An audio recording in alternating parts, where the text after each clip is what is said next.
The following is meant for entertainment and educational purposes. It is not meant to establish a doctor-patient relationship. Please consult your mental health provider for your mental health needs. Hello, welcome to Chez Eric, my home where we talk about psychiatry and religion with a focus on how to apply it to your life. And this is the William James series on Varieties of Religious Experience, and we're going to be talking about Lecture 6 and 7, talking about sick souls. I am Dr. Eric, nice to meet you again, and I hope you're enjoying this content. Last time, we talked about why it was really difficult for those who are, let's say, morbid-minded or sick souls people to ignore evil. That it was really hard because evil was inherent and it made you helpless and it was very challenging.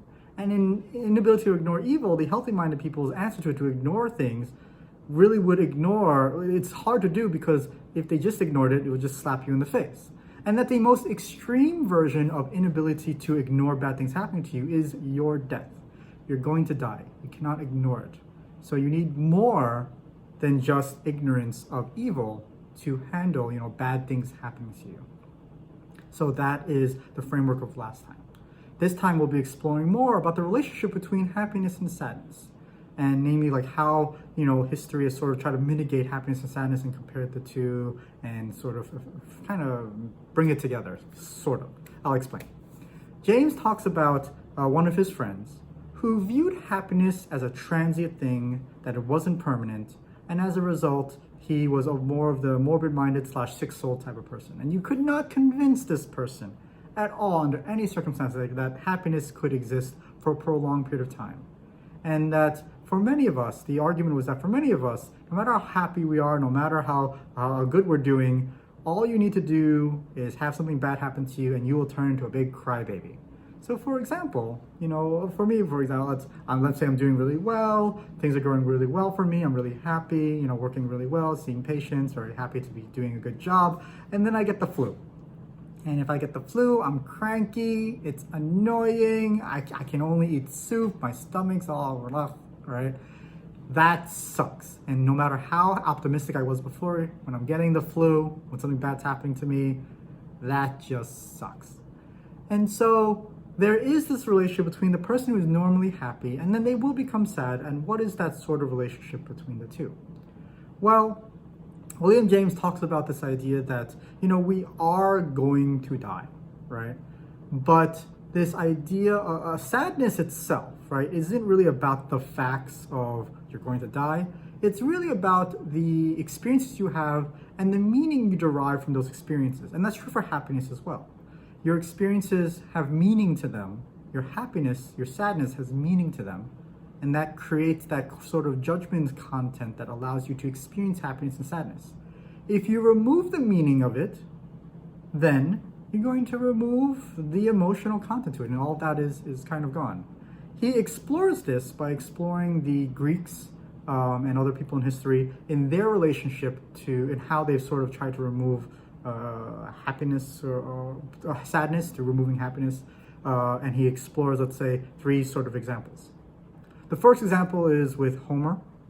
And in there, they had many moments of happiness and many moments of sadness, and they explored, those dynamics as well. Homer in the Iliad and the Odyssey was not just a great story of just someone being happy the whole entire time. There were a lot of challenges along the way. William James also cites the Epicureans saying, "Seek not to be happy, but rather to escape unhappiness. Strong happiness is always linked with pain. Avoid disappointment by expecting little and by aiming low." And finally, the Stoics would say the only genuine good life that can yield a person is the free possession of their own soul. All other goods are lies. So in here we have this concept of the relationship between happiness and unhappiness, that they're kind of linked together in some way, that the more you're trying to shoot for happiness, that there's this unhappiness thing that's going along as well. And there are these philosophies that try to mitigate happiness to avoid unhappiness, and that these are timeless philosophies that kind of signify the end of the once-born era of religion and represents the beginning of the twice-born era of religion. Do you remember the once-born concept I talked about before in the Healthy Mindedness? It's where people were biologically predisposed to be happy, and it seems like they just were able to, be happy no matter what. and it seems like they were just once born, and it just seems like they had wide eyes, and they just ignored bad things that happened. It is just a thing, okay? Now, these people are untroubled by their own setbacks in life and untroubled by negative suffering in the world. In contrast, now we can talk about twiceborn, which I didn't really talk about then, but now we can talk about it now. The twiceborn people, they feel that there's something wrong with reality, and they want it to be fixed. They want it to be rectified. They have a pessimistic view of the world that might even border on like neurotic, but they just want something to change. And so this philosophy of mitigating happiness in order to avoid unhappiness, that is kind of the era which we begin to understand this idea of the twiceborn individual. And so the twiceborns attains happiness with a very radical form of pessimism, right? Where the pessimism is so great that all good is entirely forgotten and wiped out of existence in one's mind, right? And it's not just about death, right? It's almost that the person even has to be, he would say, pathologically sad. And that as the healthy-minded person ignores evil's existence, right? The morbid-minded person ignores good altogether. But then how are they then religious, right? How does religiosity come into play when you don't even see good at all, when you are even pathologically morbid-minded? And why does he go to the extreme? Because he wants to see the extreme versions of everything. So in the last, major lecture part of 4 and 5, we went to the extreme of those that are so happy that no matter what happens to them, they'll never be unhappy, and they just can't be unhappy. And then we understand the nature of their religiosity. But then for the morbid-minded, for the sick soul, what we have is a situation where they can't ignore evil, they feel helpless, right? They actually, because it kind of expanded, they are eliminating happiness to avoid unhappiness, and because they've expanded this unhappiness all the way through to everything, they can barely see any good.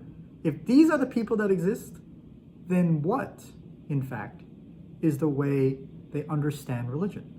And we'll be exploring this more next time. I hope you enjoyed that. Do let me know what you think. I know it sounds really bizarre. It sounds bizarre to me about, this idea of like eliminating all happiness, what happens. But I hope you're following along. Thank you very much for, following through. It's a long series. I know. I'm very, very sorry. Not really sorry. I hope you're enjoying it. Anyway, I'll talk to you later. Bye. Hey, how's it going? Check out my new website. It's available now. You can learn more about me. You can also check out some things I'll be offering in the future, webinars, books, and whatnot. It's a fancy website with a lot of moving parts, designed by someone who's very, very talented. So check it out when you get a chance. All right, I'll talk to you later.